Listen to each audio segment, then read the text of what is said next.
मैं 5 साल बाद दुबई से लौटा तो मेरी माँ चुपचाप सी रहती और घर के कामों में लगी रहती।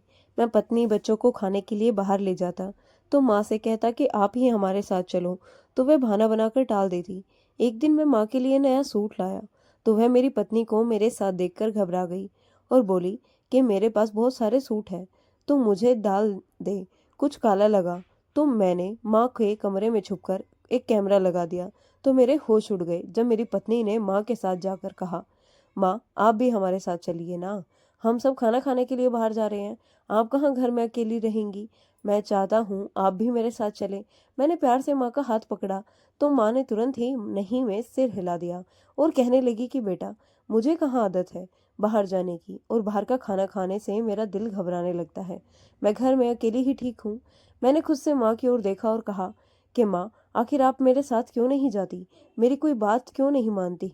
मैं चाहता हूँ कि मैं जहाँ भी जाऊँ आपको साथ लेकर जाऊँ। इतने साल आपसे दूर रहा हूँ, अब आपसे दूर नहीं रहना चाहता।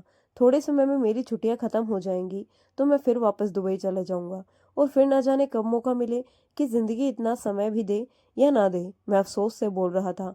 माँ के मना करने से इस बार मुझे सच में दुख पहुंचा था। उनका व्यवहार अजीब सा हो गया था। शायद उन्हें मेरा दुबई से वापस आना अच्छा नहीं लगा था। मैंने उन्हें पहले ही बता दिया था कि मैं सिर्फ 3 महीने की छुट्टी पर आया हूँ, फिर वापस चला जाऊंगा।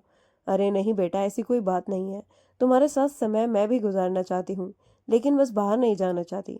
तुम लोग घूम कर वापस आ जाओ, मैं तुम्हारा इंतजार कर रही हूँ, जाग रही हूँ।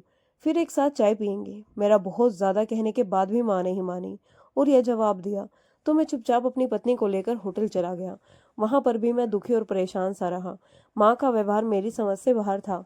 मुझे लगा शायद वह नाराज हो, क्योंकि कल मैं अपनी पत्नी के साथ लेकर अपने ससुराल चला गया था। बच्चों को भी माँ के पास छोड़ गया था। मुझे लगा शायद माँ इसी बात से नाराज है। मैंने सोचा उन्हें जल्दी मना लूंगा। हम खाना खाकर वापस आए तो मैं तुरंत ही माँ के कमरे में गया और नीतू को चाय बनाने को कहा। मगर जब मैं माँ के कमरे में गया तो देखा वह गहरी नींद में सो रही थी। मुझे चाय अपने साथ पीने का कहकर खुद सो गई थी, जबकि मैंने होटल में भी बहुत जल्दी मचाई थी और खाना खाकर वापस आ गया था। हालांकि बच्चे ने कितना कहा था कि उन्हें और भी घूमना है फिरना है, लेकिन मुझे माँ के साथ समय बिताना था और माँ सो चुकी थी। मेरा दिल एकदम से खाली सा हो गया था। कुछ भी अच्छा नहीं लग रहा था। माँ भी सो गई थी और मैं अपनी पत्नी बच्चों के साथ भी ज्यादा समय बाहर नहीं गुजार पाया।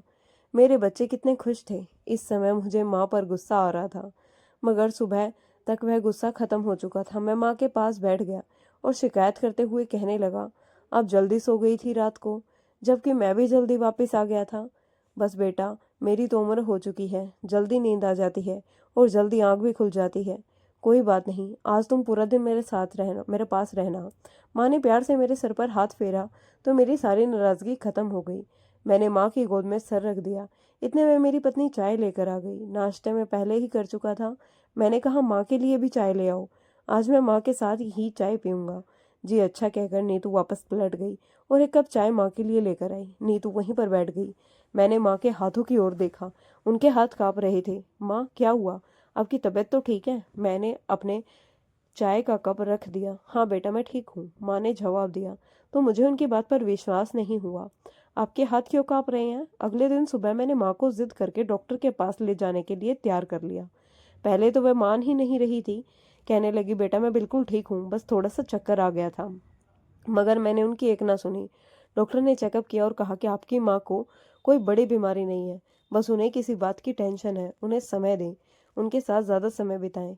इसके बाद भी माँ का व्यवहार वैसा ही रहा। वह कभी चुप हो जाती तो कभी कहीं खो जाती, कभी उनकी आंखों से आंसू दिखाई देते। एक दिन मैंने देखा माँ और नीतू कमरे में अकेले थे। नीतू गुस्से में माँ से कह रही थी, अब यह सब छोड़ दीजिए, मुझे गलत मत समझाइए, मेरे पति से दूर रहिए। माँ की आंखों में आंसू आ गए और वह कहने लगी, बेटा मैंने कभी तुम्हारे खिलाफ कुछ नहीं कहा, मैं तो बस भगवान से प्रार्थना करती हूँ कि तुम दोनों खुश रहो।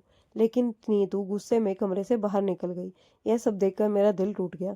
मुझे विश्वास नहीं हो रहा था कि ऐसा भी हो सकता है। जब मैंने नीतू को वीडियो दिखाया तो वह रोने लगी और कहने लगी कि मुझसे गलती हो गई, मुझे माफ़ कर दीजिए। मैंने गुस्से में उसके मायके छोड़ दिया। लेकिन कुछ दिनों बाद वह वापस आई और माँ से मांगी माफ़ी मांगी माफ़ी मांगने लगी। माँ ने उसे गले लगा लिया और कहा, बेटा इंसान से गलती हो जाती है, बस दिल साफ होना चाहिए। समय बीतता गया और फिर एक दिन माँ की तबीयत खराब हो गई। माँ ने जाते समय बस इतना कहा कि बेटा ज़िंदगी में अगर कभी किसी का दिल दुखा दो तो तुरंत माफ़ी मांग लेना, क्योंकि दिल टूटने की आवाज़ किसी को सुनाई नहीं देती, अगर उसकी गूंज ज़िंदगी भर सुनाई देती रहती है। माँ के जाने के बाद घर सूना हो गया, मगर आंगन में लगा तुलसी का पौधा जब हवा में लहराता है तो ऐसा लगता है जैसे माँ का आशीर्वाद आज भी हमारे साथ है। माँ वह होती है जो नाराज़ होकर भी अपने बच्चे के लिए दुआ करती रहती है। इसलिए हमें हमेशा अपने माता पिता का सम्मान करना चाहिए। तो दोस्तों, इस कहानी को लेकर आपकी क्या राय है, हमें कमेंट बॉक्स में ज़रूर बताएं। दोस्तों, उम्मीद करती हूँ कि आपको हमारी कहानी पसंद आई होगी। कहानी पसंद आई है तो वीडियो को लाइक करें, चैनल पर नए हैं तो चैनल को सब्सक्राइब करें और हाँ, नोटिफिकेशन बेल को ज़रूर दबाएं ताकि अगली अपडेट सबसे पहले आपको मिले। धन्यवाद। मिलते हैं कल एक और नई कहानी में।